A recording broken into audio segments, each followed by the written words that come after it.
మీకు మీ కుటుంబ సభ్యులందరికీ నూతన సంవత్సర శుభాకాంక్షలు. Manjula Raghunath Reddy, Chandanagar corporator, greater Hyderabad municipal corporation. వచ్చే ఎన్నికల్లో రాష్ట్ర వ్యాప్తంగా కూడా అన్ని నియోజకవర్గాల్లోనూ టీడీపీ జనసేన అభ్యర్థులు విజయం సాధిస్తారని, అంతేకాకుండా ముఖ్యంగా భీమవరం నియోజకవర్గంలో టీడీపీ జనసేన ఉమ్మడి అభ్యర్థి ఇక్కడ భారీ మెజార్టీతో గెలుస్తారంటున్నారు టీడీపీ రాష్ట్ర కార్యదర్శి కోళ్ల నాగేశ్వరరావు గారు. ప్రస్తుతం ఆయన మనతో ఉన్నారు. సార్ నమస్తే. మీరు అంత ఆశాభావం వ్యక్తం చేస్తున్నారు, దీనికి గల కారణం ఏంటి? గత 4.5 సంవత్సరాలుగా జగన్మోహన్ రెడ్డి భీమవరం నియోజకవర్గానికి పాదయాత్రగా ఒకసారి వచ్చాడు. ఆయన ఎలక్షన్ ప్రచారానికి కూడా వచ్చాడు. ఆయన ఇచ్చిన ఏ హామీ కూడా ఒక్క హామీ కూడా నెరవేర్చుకోకుండా మళ్ళీ మొన్న విద్యా దీవెన వేస్తాకి భీమవరం వచ్చాడు. మళ్ళీ నేను ఆయన సూటిగా ప్రశ్నించాను. ఆయన కానీ ఆయన అభ్యర్థి గంధి శ్రీనివాస్ గారు కానీ ఇచ్చిన ప్రజలకు ఇచ్చిన హామీల్లో ఒక మచ్చుకి 12 ప్రశ్నలు వేసిన వాళ్ళ మీద, మీకు ఈ 12 కార్యక్రమాలు ఈ ప్రజలు నష్టపోయేది, ప్రజలు కష్టపడేది, ప్రజలు ఇబ్బంది పడేది, నియోజకవర్గానికి అభివృద్ధి లేకుండా ఈ 12 ప్రశ్నలకు మీరు సమాధానం చెప్పండి. అందులో నాది ఏమైనా తప్పు ఉంటే కనుక నేను డైరెక్ట్గా మీ ఏదైతే వేదిక ఉందో ఆ వేదిక మీద చర్చిందాం అని చెప్పి నేను కలెక్టర్ గారి ద్వారా ప్రభుత్వానికి సీఎం గారికి క్వశ్చన్ చేస్తే వాళ్ళు దానికి సమాధానం చెప్పలేక నన్ను అవసరం చేసి ఇంచుమించు రోజున్నర నన్ను వదలలేదంటే వాళ్ళలో ఎంత డొల్లతనం ఉన్నదని మీరు అర్థం చేసుకోండి. అదొకటే కాకుండా ఇక్కడ 3 అభ్యర్థులు పోటీ పడ్డారు 2019లో. ముగ్గురులో పవన్ కళ్యాణ్ గారికి 62,000, అంజిబాబు గారికి 54,000, ఆయనకు 69,000, 70,000 ఆయనకు పడ్డది. ఈ ఎక్కడ కూడా ఆయన ఏంటంటే ఈ 3 పార్టీల వల్ల ఇవ్వడం వల్ల తెలుగుదేశం పార్టీకి చీలిపోయి జనసేన మొత్తం వల్ల గెలిచింది తప్ప వైసీపీకి అసలు బలమే లేదు. ఓన్లీ డబ్బుతోటి భీమవరం నియోజకవర్గానికి గెలవడం తప్ప ఇక్కడ ప్రజల్లో ప్రేమ అనేది ఆ పార్టీ మీద ఎక్కడ లేదు. అంటే నియోజకవర్గంలో ఎక్కడ అభివృద్ధి లేదని మీరు చెప్తున్నారు. రీసెంట్గా జగన్మోహన్ రెడ్డి ఇక్కడ చాలా అభివృద్ధి జరిగిందని ఆయన చెప్తున్నారు. ఎవరు మాట్లాడుతున్నారు? అభివృద్ధి అంటే ప్రత్యేకంగా 2019 తర్వాత నేను ఈరోజు కూడా సవాల్ చేస్తున్నాను. తెలుగుదేశం పార్టీ తరఫున ఎక్కడ ప్రత్యేకంగా భీమవరం నియోజకవర్గానికి ఏ అభివృద్ధి చేశారు? రాష్ట్ర వ్యాప్తంగా రొటీన్గా జరుగుతుందా, లేదా ప్రత్యేకంగా ఏం చేశారా? ఏంటంటే 8 డ్రైన్ మీద మేము బ్రిడ్జిలు కట్టాం, అప్రోచ్ చేయలేకపోయారు. Dumping yard వేయలేకపోయారు. టిట్కో ఇల్లు మీరు 8,330 ఇల్లులు మేము నిర్మిస్తే దాటిని పూర్తి చేసి అది ప్రజలకి పబ్లిక్కి అప్పచెప్పలేకపోయారు. అలాగే ఎస్ఎస్ ట్యాంక్స్ చేస్తే దానికి ఏమో ఇళ్ల పట్టాల కింద ఇచ్చారు తప్ప ఎక్కడ కూడా అది మంచినీటి కోసం చెరువు తవ్వి ప్రజలకి ఒక మంచినీటి ఇవ్వాలని చెప్పి కార్యక్రమం మేము తెలియజేసి చేస్తే వాళ్ళు ఏం చేశారు, ఇళ్ల పట్టాలు ఇచ్చారు. దానివల్ల ఉన్న చెరువు కూడా కలుషితం అయిపోతుంది. అలాగే ఎక్కడ కూడా అమృత స్కీమ్ తీసుకొచ్చాం మేము. అసలు మంచినీటి స్కీమ్ అది ఇప్పటివరకు చేసే పరిస్థితి లేదు. వేరవసరంలో వాళ్ళు ఎంపీపీ జడ్పీటీసీ ఓడిపోయారని చెప్పేసి అక్కడ పబ్లిక్ మీద దాడులు చేయడం, అక్కడ అభివృద్ధి లేకపోవడం, అక్కడ ఏ రకంగా కూడా వేరవసరం మండలాన్ని పూర్తిగా ఈ నియోజకవర్గానికి దూరం చేసేసారో ఈ కార్యక్రమాలన్నీ కూడా.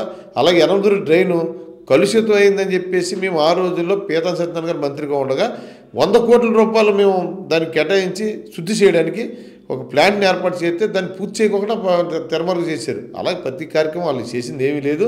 మున్సిపాలిటీ ఉంది, మున్సిపాలిటీ బోర్డు ఆదాయం ఉంది. అంతకుముందర 2019 ముందర మా మున్సిపాలిటీ కమిటీ తీర్మానం చేసిన అన్ని రోడ్లు ఇవన్నీ వేసారు. అయ్యే అభివృద్ధి అని చూపెడతారు. అలాగే అంతకుముందర ఎంపీ గారు మా ప్రభుత్వంలో అండర్ బ్రిడ్జిలు కానీ ఇవన్నీ కూడా వచ్చినాయి, రైల్వే బ్రిడ్జిలు అవన్నీ కూడా ఇప్పుడేసి మేము వేసామన్నారు. అది రొటీన్ ప్రాసెస్ వచ్చిందే తప్ప వైఎస్సీపీ ప్రభుత్వం జగన్మోహన్ రెడ్డి ముఖ్యమంత్రిగా ఇక్కడ శాసనసభ గంధి శ్రీనివాస్ గారు ఈ నియోజకవర్గానికి ఇది నేను సపరేట్గా తెచ్చాను, ఈ జిల్లాలో 15 నియోజకవర్గాల్లో ఈ భీమవరం ఇదే తెచ్చాను చెప్పి చెప్పాలని దమ్ముగా నేను దానికి సమాధానం చెప్తాను. అంటే ఆయన మంత్రి పదవి కూడా వదులుకున్నారు జిల్లా కేంద్రం కోసం అని అంటున్నారు. ఎవరి కోసం జిల్లా కేంద్రం ఇస్తారండి? జిల్లా కేంద్రం అనేది ఇది సెంటర్ ఆఫ్ ప్లేసు. అది అంతకుముందు నుంచి కూడా ప్రజాభిప్రాయం, ప్రజలకి యొక్క అభిప్రాయం తలవగ్గిచ్చాడు తప్ప జగన్మోహన్ రెడ్డి గారు ఇక్కడ ఎవరి మంత్రి పదవుల్లో తాకట్టు పెడతాం వల్ల కానీ, లేదా ఎవరో త్యాగాలు చేయడం వల్ల కానీ, ఓన్లీ ప్రజలు ఇక్కడ భీమవరం నియోజకవర్గం కావాలని చెప్పి ఈ 7 నియోజకవర్గాల్లో ఒక నర్సాపురం తప్ప 6 నియోజకవర్గాలు ఇక్కడ ఓటేసినాయి. 6 నియోజకవర్గాల ప్రజలు భీమవరం ఉంటేనే బాగుంటుంది వేసినాయి. ఇంకా దానికి ఇవ్వాల్సిన బాధ్యత సీఎంకి ఉంటుంది కదా. అంతేగాని మంత్రి పదవి తిని అంటే వాళ్ళు హైప్ చేసుకోవడం కోసం ఒక కార్యక్రమం తీసుకొచ్చారు. ఆ కార్యక్రమం ఏంటంటే ఇక్కడ మంత్రి పదవి నేను ఇవ్వలేదు, కారణం ఏంటంటే ఇక్కడ భీమవరం నియోజకవర్గానికి హెడ్ క్వార్టర్ కింద ఇచ్చాను పశ్చిమ గోదావరి జిల్లాకి అనేది ఒక హైప్ తీసుకొచ్చి రేపు రాజకీయంగా ఎలక్షన్లో లబ్ధి పొందితే ఆ కార్యక్రమం చేస్తారు తప్ప ఆ కార్యక్రమం అయితే వాళ్ళకు సంబంధించిన మనుషులే, వాళ్ళ నాయకులే 6 నియోజకవర్గాలకు సంబంధించి భీమవరంనే ఇక్కడ రాజధాని ఇవ్వాలని చెప్పి తీర్మానం రూపంలోనో లేదా డిమాండ్ రూపంలోనో ప్రజల తరపు నుంచి కానీ వైసీపీ నాయకులు కానీ అందరూ కూడా చేశారు. ఒక నర్సాపురం ఒకటే దానికి ఆమోదముద్ర వెళ్ళి తప్ప మిగతా అందరూ ఇక్కడే వేశారు. దాని ప్రకారం ఆయన రాజధాని ఇచ్చారు, అంతే తప్ప ఇదేం సపరేట్ ఎమ్మెల్యే క్రెడిట్ ఇవ్వలేదంట. ఇక్కడ అసలు వైసీపీ ప్రభుత్వం కానీ వైసీపీ ఎమ్మెల్యే కానీ ఏమి లేదు. ఇక్కడ ప్రజామోదం ప్రజల యొక్క అభిప్రాయాన్ని తలవంచి రాజధాని వచ్చింది. అంటే పొత్తులో భాగంగా ఇక్కడ పవన్ కళ్యాణ్ పోటీ చేస్తారని ఊహాగానాలు గట్టిగా వినిపిస్తున్నాయి. అఫీషియల్గా అనౌన్స్ కాకపోయినా కానీ కార్యకర్తల నాయకులు అది చెప్తున్నారు. ఒకవేళ పవన్ కళ్యాణ్ ఇక్కడ నుంచి పోటీ చేయకుంటే మీరు సిద్ధమా అంటే మీ పేరు కూడా వినిపిస్తుంది టీడీపీ తరఫున.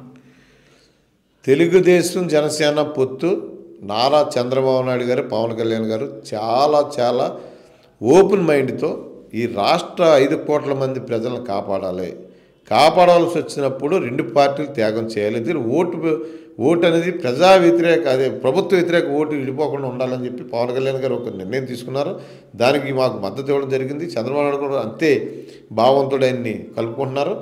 ఇక్కడ పవన్ కళ్యాణ్ గారు వస్తే వెల్కమ్. ఎందుకంటే ఆయన మాకు అందరికీ అభిమాని హీరో, ఒక రాష్ట్ర పార్టీకి అధ్యక్షుడైన అందరికి చంద్రబాబు నాయుడు గారు మెచ్చిన నాయకుడు. భీమవరం నియోజకవర్గానికి కనుక ఆయనే పోటీ చేస్తారంటే చాలా వెల్కమ్. ఆయన్ని భారీ మెజారిటీతో గెలిపిస్తాం. కాదు ఆయన పోటీ చేయను అన్నప్పుడు మటుకు తెలుగుదేశం పార్టీ తరఫున మేము సీటు కోసం చాలా ప్రయత్నం చేస్తాం. చంద్రబాబు నాయుడు గారిని అడుగుతాం, పవన్ కళ్యాణ్ గారిని అడుగుతాం.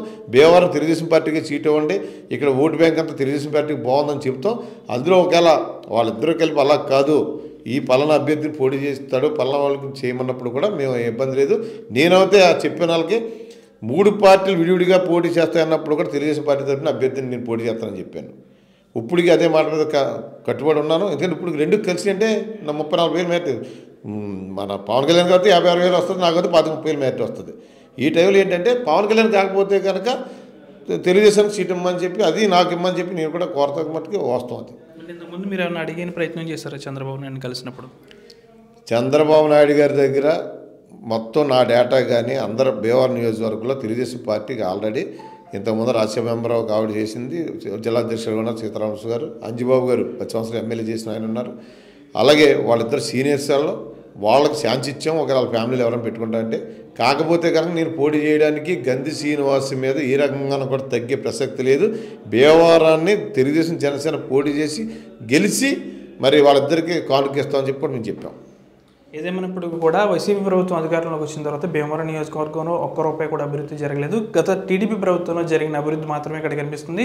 అంతేకాకుండా ఎన్నికలు సమీపిస్తున్నాయి. ఈ ఎన్నికల్లో ఇక్కడ ఉమ్మడి అభ్యర్థిగా పవన్ కళ్యాణ్ పోటీ చేస్తే భారీ మెజార్టీతో గెలిపించుకుంటాం. పవన్ కళ్యాణ్ ఇక్కడ పోటీ చేయకుంటే నేను కూడా సిద్ధంగా ఉన్నాను, ఇప్పటికీ నా బయోడేటా అంతా కూడా చంద్రబాబు నాయుడు దగ్గర ఉంది, నేను కూడా పోటీకి సిద్ధం, గంధి శ్రీనివాస్పై కూడా నేను పూర్తి స్థాయి భారీ మెజార్టీతో గెలుస్తానని టీడీపీ రాష్ట్ర కార్యదర్శి కోల నాగేశ్వరరావు చెప్తున్నారు. వీడియో జర్నలిస్ట్ శేఖర్తో మనోజ్ RTV పశ్చిమ గోదావరి నుంచి.